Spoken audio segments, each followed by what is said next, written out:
You talk about where to run that process within Sage. You certainly talked about where they can find data out about what it does. But can you talk about where it's happening that they would close processing for the year? Yeah. And this is actually very simple. We're talking about year-end processing because we're at the end of the year, right? But really, year-end processing gets run from the period end task on the period end menu within each module. So you're probably already doing this, right? You may be doing this. You're running a period end process at the end of every month, okay? What happens is when you run the period end process and you're in the last period of your fiscal year, the system detects that. It knows that my system is in period 12 of 2021. When I run period end process, it will automatically then run the year end processing for that module. So it just sort of happens automatically. You don't have to do anything special. You would just run your period end process and it'll automatically trigger for you. The other thing I wanted to mention, you can jump to that next bullet. Yeah.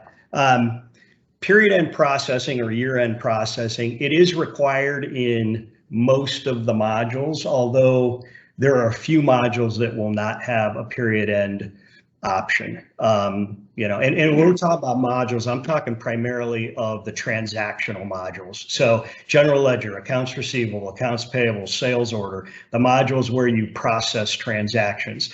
There's obviously no period end process in like the productivity modules, your custom office module, your library master module, your paperless office module. They're not transactional, so you won't have a period end process to run in those modules. But the transactional modules you will, with the exception of there are 4 modules that don't have a period end process. If you're using bill of material or work order, which are the manufacturing modules, there are no period end or year end processes in those modules. RMA, which is return merchandise authorization, that module does not have a period end task. And then the bank rec does not have a period end task. And I'm not sure exactly why that is, because they are transactional modules, but those 4 modules, you won't have a period end process